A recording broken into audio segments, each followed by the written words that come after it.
Colby Covington once again managed to ruffle the feathers of a huge portion of the MMA fanbase as well as the mainstream media due to comments he made to the reigning welterweight champion Kamaru Usman. Wait till I see you next time. Wait till I see you next time, Marty Fake Newsman. You're dead. You're dead. Am I? You got unfinished business. Really? You better show up.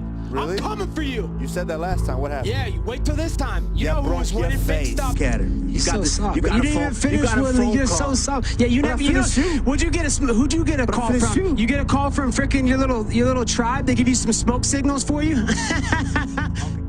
That controversy caused the welterweight contender's name to be an unavoidable fixture in mainstream sports media in the days that followed. Do I find Colby's character and overall gimmick repulsive for the most part? Sure.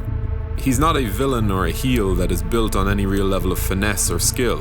I don't find him to be a particularly good or captivating speaker, and when faced with an actual challenge to his pointed words, I've seen him stutter and crumble on more than one occasion. The only figment of my imagination is you must not be seeing right with that one eye. Hey, buddy, don't worry about it. At least I'm not wearing shades. At least I'm proud of the way I look. Listen, you were talking about Tyron Woodley. You're going to take the fight in July or August, whenever it was. You're going to do that or not? Are you going to run around and be the champ, float around the White House for a while, be controversial for the sake of it?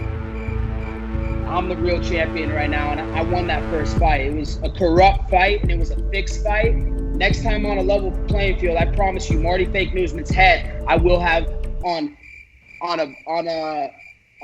a stick.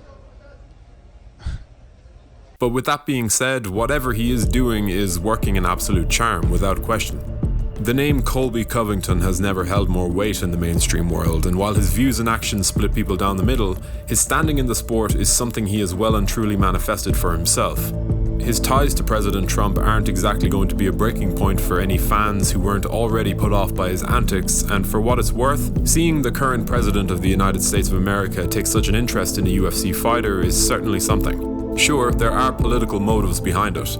And it's not like Trump is picking up the phone for Colby due to his merits as a fighter, but it really is fascinating to watch Covington using his political agenda as a means of forcing his name into your ear. I often find myself wondering where exactly Colby falls in terms of the line between politics and simple trolling stands. The character he embodies was one that didn't seem to exist whatsoever prior to a do-or-die situation involving the last fight of his UFC contract back in 2017. Because we know Covington was about to be cut from the UFC prior to fighting Demian Maia in Brazil. It was the final fight of his contract, and according to him, the UFC made it clear that he just wasn't doing enough, both inside the cage and out of it, to warrant making an offer that Colby deemed to be fit, even with his impressive win streak. So he was forced to take a long look at what he was doing, or perhaps what he wasn't doing, and at the person he was portraying to us all. The thing is with the entertainment business of fighting is, you got to be an entertainer, and you got to sell drama. That's what this sport's all about now. It's not sometimes the fans don't want to see two fighters that are going to be nice and there's no lead up to it. Now, whether he was holding back in truly voicing his beliefs or simply an opportunist in a time of great divide is unclear. A part of me thinks it's probably a combination of both to some extent. Either way, he's certainly a star now, and he took a very interesting route towards making that so. I don't like Colby Covington's game plan, his persona. Like I said before, there's no real finesse or skill or charm to it, something to pull me in. He doesn't have the wit or the subtlety of a Chael Sonnen or a Conor McGregor. Colby is something more akin to a battering ram. Oftentimes it's about how loud and offensive he can be, how many cinematic blockbusters he can spoil on Twitter. It's crude, some might say trashy, and to a lot of people who watch this sport, it's incredibly offensive. This is not somebody behaving as a slightly exaggerated version of themselves under the glare of the camera. This is a purpose-built assault weapon designed to hurt those who don't see things the way he does.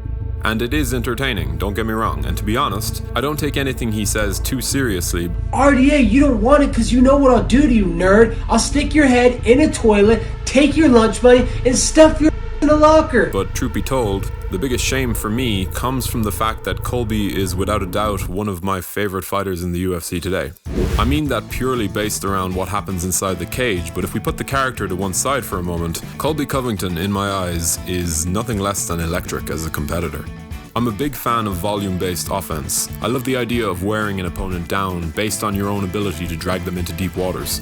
It's why I revere the likes of Nick Diaz, Tony Ferguson, Frankie Edgar, fighters who can really put a pace on you and make you drown as they truly start to get comfortable. Colby is certainly cut from that same cloth, and in his most recent outing against Tyron Woodley, we saw more of the same from Chaos in this regard. Covington's ability to mix it up on the feet, move his head while keeping the pressure on, makes him an absolute joy to watch. And when he's in there, no matter who he's in there with, a part of me can't help but want to see that style succeed.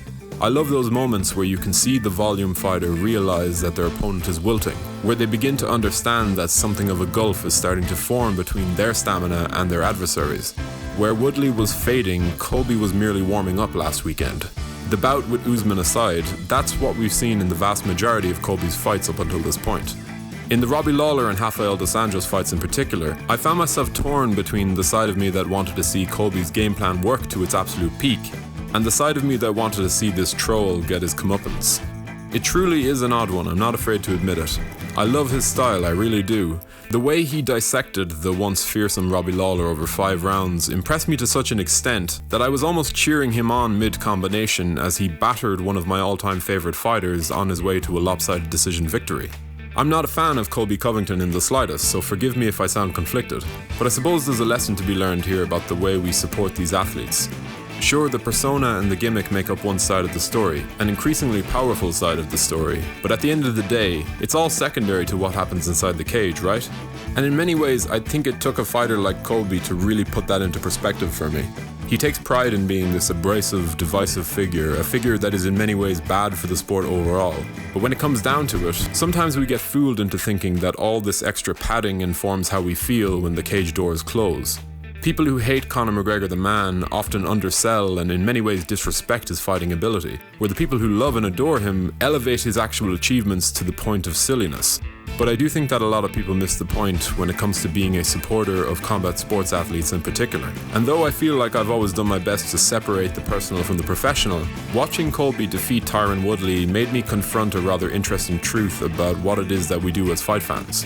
So yeah, I'm pretty intrigued to see what the future holds for Colby Chaos Covington and this whirlwind of controversy that follows him everywhere he goes.